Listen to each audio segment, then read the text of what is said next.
लीजिए सुनिए प्रेमचंद की लिखी कहानी बोध। वाचन समीर गोस्वामी का है। प्रेमचंद की आप अपनी पसंदीदा कहानियां अब सुन सकते हैं भारत की सबसे बड़ी पॉडकास्ट डायरेक्टरी हब हॉपर पे। हब हॉपर आपके लिए लेकर आए हैं हजारों पॉडकास्ट जो आप सुन सकते हैं दुनिया में कहीं भी कभी भी। प्रेमचंद की कहानियों के नए और पुराने एपिसोड आप हब हॉपर पर सुन सकते हैं। तो सिलसिला शुरू करते हैं प्रेमचंद की लिखी कहानी बोध का, मेरी यानी समीर गोस्वामी की आवाज में। पंडित चंद्रधर ने अपर प्राइमरी में मुदरसी तो कर ली थी, किंतु सदा पछताया करते थे कि कहां से इस जंजाल में आ फंसे। यदि किसी अन्य विभाग में नौकर होते तो अब तक हाथ में 4 पैसे होते, आराम से जीवन व्यतीत होता। यहां तो महीने भर प्रतीक्षा करने के पीछे कहीं 15 रुपये देखने को मिलते हैं, वो भी इधर आए उधर गायब। न खाने का सुख न पहनने का आराम, हमसे तो मजूर ही भले। पंडित जी के पड़ोस में 2 महाशय और रहते थे। एक ठाकुर अतिबल सिंह, वो थाने में हेड कांस्टेबल थे। दूसरे मुंशी बैजनाथ, वो तहसील में सियाही नवीस थे। इन दोनों आदमियों का वेतन पंडित जी से कुछ अधिक न था, तब भी उनकी चैन से गुजरती थी। संध्या को वो कचहरी से आते, बच्चों को पैसे और मिठाइयाँ देते। दोनों आदमियों के पास टहलुए थे। घर में कुर्सियाँ, मेज़ें, फर्श आदि सामग्रियाँ मौजूद थीं। ठाकुर साहब शाम को आराम कुर्सी पर लेट जाते और खुशबूदार खमीरा पीते। मुंशी जी को शराब कबाब का व्यसन था। अपने सुसज्जित कमरे में बैठे हुए बोतल की बोतल साफ कर देते। जब कुछ नशा होता तो हारमोनियम बजाते। सारे मोहल्ले में रौब दाब था। उन दोनों महाशय को आता देखकर बनिए उठकर सलाम करते। उनके लिए बाजार में अलग भाव था। 4 पैसे शेर की चीज टके में लाते, लकड़ी ईंधन मुफ्त में मिलता। पंडित जी उनके ये ठाट बाट देखकर कुढ़ते और अपने भाग्य कोसते। वो लोग इतना भी न जानते थे कि पृथ्वी सूर्य का चक्कर लगाती है अथवा सूर्य पृथ्वी का। साधारण पहाड़ों का भी ज्ञान न था। तिस पर भी ईश्वर ने उन्हें इतनी प्रभुता दे रखी थी। ये लोग पंडित जी पर बड़ी कृपा रखते थे। कभी शेर आध शेर दूध भेज देते और कभी थोड़ी सी तरकारियां, किंतु इनके बदले में पंडित जी को ठाकुर साहब के 2 और मुंशी जी के 3 लड़कों की निगरानी करनी पड़ती। ठाकुर साहब कहते, पंडित जी ये लड़के हर घड़ी खेला करते हैं, जरा इनकी खबर लेते रहिए। मुंशी जी कहते, ये लड़के आवारा हुए जाते हैं, जरा इनका ख्याल रखिए। ये बातें बड़ी अनुग्रहपूर्ण रीति से कही जाती थी, मानो पंडित जी उनके गुलाम हैं। पंडित जी को ये व्यवहार असह्य लगता था, किंतु इन लोगों को नाराज करने का साहस न कर सकते थे। उनकी बदौलत कभी कभी दूध दही के दर्शन हो जाते, कभी अचार चटनी चख लेते। केवल इतना ही नहीं, बाजार से चीजें भी सस्ती लाते। इसलिए बेचारे इस अनीत को विष की घूंट के समान पीते। इस दुर्वस्था से निकलने के लिए उन्होंने बड़े बड़े यत्न किए, प्रार्थना पत्र लिखे, अफसरों की खुशामदें की, पर आशा न पूरी हुई। अंत में हार कर बैठ रहे। हाँ, इतना था कि अपने काम में त्रुटि न होने देते। ठीक समय पर जाते, देर करके आते, मन लगाकर पढ़ाते। इससे उनके अफसर लोग खुश थे। साल में कुछ इनाम देते और वेतन वृद्धि का जब कभी अवसर आता उनका विशेष ध्यान रखते। परंतु इस विभाग की वेतन वृद्धि ऊसर की खेती है, बड़े भाग्य से हाथ लगती है। बस्ती के लोग उनसे संतुष्ट थे। लड़कों की संख्या बढ़ गई थी और पाठशाला के लड़के तो उन पर जान देते थे। कोई उनके घर आकर पानी भर देता, कोई उनकी बकरी के लिए पत्ती तोड़ लाता। पंडित जी इसी को बहुत समझते थे। एक बार सावन के महीने में मुंशी बैजनाथ और ठाकुर अतिबल सिंह ने श्री अयोध्या जी की यात्रा की सलाह की। दूर की यात्रा थी, हफ्तों पहले तैयारियां होने लगीं। बरसात के दिन सपरिवार जाने में अड़चन थी, किंतु स्त्रियां किसी भांति न मानती थीं। अंत में विवश होकर दोनों महाशयों ने 1-1 सप्ताह की छुट्टी ली और अयोध्या जी चले। पंडित जी को भी साथ चलने के लिए बाध्य किया। मेले ठेले में एक फालतू आदमी से बड़े काम निकलते हैं। पंडित जी असमंजस में पड़े, परंतु जब उन लोगों ने उनका व्यय देना स्वीकार किया तो इनकार न कर सके और अयोध्या जी की यात्रा का ऐसा सुअवसर पाकर ना रुक सके। बिल्लौर से 1 बजे रात को गाड़ी छूटती थी। ये लोग खा पी कर स्टेशन पर आ बैठे। जिस समय गाड़ी आई चारों ओर भगदड़ सी पड़ गई। हजारों यात्री जा रहे थे। उस उतावली में मुंशी जी पहले निकल गए। पंडित जी और ठाकुर साहब साथ थे। एक कमरे में बैठे। इस आफत में कौन किसका रास्ता देखता है।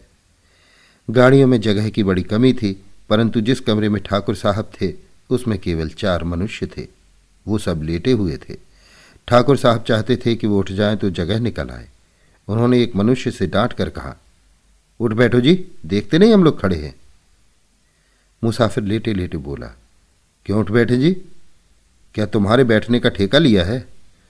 ठाकुर, क्या हमने किराया नहीं दिया है? मुसाफिर, जिसे किराया दिया हो उससे जाकर जगह मांगो। ठाकुर, जरा होश की बातें करो, इस डब्बे में 10 यात्रियों की आज्ञा है। मुसाफिर, ये थाना नहीं है, जरा जबान संभाल कर बातें कीजिए। ठाकुर, तुम कौन हो जी? मुसाफिर, हम वही हैं जिस पर आपने खुफिया फरोशी का अपराध लगाया था, जिसके द्वार से आप नकद 25 रुपये लेकर टले थे। ठाकुर, आहा, अब पहचाना, परंतु मैंने तो तुम्हारे साथ रियायत की थी। चालान कर देता तो तुम सजा पा जाते। मुसाफिर, और मैंने भी तो तुम्हारे साथ रियायत की, गाड़ी में खड़ा रहने दिया। ढकेल देता तो तुम नीचे चले जाते और तुम्हारी हड्डी पसली का पता न चलता। इतने में दूसरा लेटा हुआ यात्री जोर से ठट्ठा मारकर हंसा और बोला, क्यों दरोगा साहब, मुझे क्यों नहीं उठाते? ठाकुर साहब क्रोध से लाल हो रहे थे। सोचते थे अगर थाने में होता तो इनकी जबान खींच लेता, पर इस समय बुरे फंसे थे। वो बलवान मनुष्य थे, पर ये दोनों मनुष्य भी हट्टे कट्टे पड़ते थे। ठाकुर, संदूक नीचे रख दो, बस जगह हो जाए। दूसरा मुसाफिर, और आप ही क्यों ना नीचे बैठ जाएं, इसमें कौन सी हेठी हुई जाती है? ये थाना थोड़े ही है कि आपकी रौब में फर्क पड़ जाएगा। ठाकुर साहब ने उसकी ओर भी ध्यान से देखकर पूछा, क्या तुम्हें भी मुझसे कोई बैर है? जी हां, मैं तो आपके खून का प्यासा हूं। मैंने तुम्हारा क्या बिगाड़ा है? तुम्हारी तो सूरत भी नहीं देखी। दूसरा मुसाफिर, आपने मेरी सूरत न देखी होगी, पर आपकी मैंने देखी है। इसी कल के मेले में आपने मुझे कई डंडे लगाए। मैं चुपचाप तमाशा देखता था, पर आपने आकर मेरा कचूमर निकाल लिया। मैं चुपचाप रह गया, पर घाव दिल पर लगा हुआ है, आज उसकी दवा मिलेगी। ये कहकर उसने और भी पांव फैला दिए और क्रोधपूर्ण नेत्रों से देखने लगा। पंडित जी अब तक चुपचाप खड़े थे, डरते थे कि कहीं मारपीट न हो जाए। अवसर पाकर ठाकुर साहब को समझाया। ज्यों ही तीसरा स्टेशन आया, ठाकुर साहब ने बाल बच्चों को वहां से निकालकर दूसरे कमरे में बिठाया। इन दोनों दुष्टों ने उनका असबाब उठा उठाकर जमीन पर फेंक दिया। जब ठाकुर साहब गाड़ी से उतरने लगे तो उन्होंने उनको ऐसा धक्का दिया कि बेचारे प्लेटफॉर्म पर गिर पड़े। गार्ड से कहने दौड़े कि इंजन ने सीटी दी, जाकर गाड़ी में बैठ गए। उधर मुंशी बैजनाथ की और भी बुरी दशा थी। सारी रात जागते गुजरी, जरा पैर फैलाने की जगह न थी। आज उन्होंने जेब में बोतल भरकर रख ली थी। प्रत्येक स्टेशन पर कोयला पानी ले लेते थे। फल ये हुआ कि पाचन क्रिया में विघ्न पड़ गया। एक बार उल्टी हुई और पेट में मरोड़ होने लगी। बेचारे बड़े मुश्किल में पड़े। चाहते थे कि किसी भांति लेट जाएं, पर वहां पैर फैलाने को भी जगह न थी। लखनऊ तक तो उन्होंने किसी प्रकार जब्त किया। आगे चलकर विवश हो गए। एक स्टेशन पर उतर पड़े, खड़े न हो सकते थे। प्लेटफॉर्म पर लेट गए। पत्नी भी घबराई, बच्चों को लेकर उतर पड़ी। असबाब उतारा, पर जल्दी में ट्रंक उतारना भूल गई। गाड़ी चल दी। दरोगा जी ने अपने मित्र को इस दशा में देखा तो वो भी उतर पड़े। समझ गए कि हजरत आज ज्यादा चढ़ा गए। देखा तो मुंशी जी की दशा बिगड़ गई थी। ज्वर, पेट में दर्द, नसों में तनाव, कै और दस्त। बड़ा खटका हुआ। स्टेशन मास्टर ने ये दशा देखी तो समझा हैजा हो गया है। हुक्म दिया कि रोगी को अभी बाहर ले जाओ। विवश होकर मुंशी जी को लोग एक पेड़ के नीचे उठा लाए। उनकी पत्नी रोने लगी। हकीम डॉक्टर की तलाश हुई। पता चला कि डिस्ट्रिक्ट बोर्ड की तरफ से वहाँ एक छोटा सा अस्पताल है। लोगों की जान में जान आई। किसी से ये भी मालूम हुआ कि डॉक्टर साहब बिल्हौर के रहने वाले हैं। ढांढस बंधा। दरोगा जी अस्पताल दौड़े। डॉक्टर साहब से सारा समाचार कह सुनाया और कहा, आप चलकर जरा उन्हें देख तो लीजिए। डॉक्टर का नाम था चोखीलाल, कंपाउंडर थे। लोग आदर से डॉक्टर कहा करते थे। सब वृतांत सुनकर रुखाई से बोले, सवेरे के समय मुझे बाहर जाने की आज्ञा नहीं है। दरोगा, तो क्या मुंशी जी को यहीं लाए? चोखीलाल, हाँ, आपका जी चाहे लाइए। दरोगा जी ने दौड़ धूप कर एक डोली का प्रबंध किया। मुंशी जी को लाद कर अस्पताल लाए। जो ही बरामदे में पैर रखा, चोखीलाल ने डांट कर कहा, हैजे यानी विसूचिका के रोगी को ऊपर लाने की आज्ञा नहीं है। बैजनाथ अचेत तो थे नहीं, आवाज सुनी, पहचाना। धीरे से बोले, अरे ये तो बिल्हौर के ही हैं। भला सा नाम है, तहसील में आया जाया करते हैं। क्यों महाशय, मुझे पहचानते हैं? चोखीलाल, जी हाँ, खूब पहचानता हूं। बैजनाथ, पहचान कर भी इतनी निष्ठुरता? मेरी जान निकल रही है, जरा देखिए मुझे क्या हो गया। चोखीलाल, हाँ, ये सब कर दूंगा, और मेरा काम ही क्या है? फीस? दरोगा जी, अस्पताल में कैसी फीस जनाब मन? चोखीलाल, वैसी ही जैसी इन मुंशी जी ने वसूल की थी जनाब मन।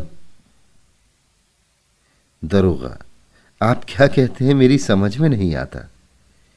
चोखीलाल, मेरा घर बिल्हौर में है, वहां मेरी थोड़ी सी जमीन है। साल में 2 बार उसकी देखभाल के लिए जाना पड़ता है। जब तहसील में लगान दाखिल करने जाता हूं तो मुंशी जी डांट कर अपना हक वसूल लेते हैं। ना दूं तो शाम तक खड़ा रहना पड़े, स्याहा ना हो। फिर जनाब, कभी गाड़ी नाव पर, कभी नाव गाड़ी पर। मेरी फीस 10 रुपये निकालिए।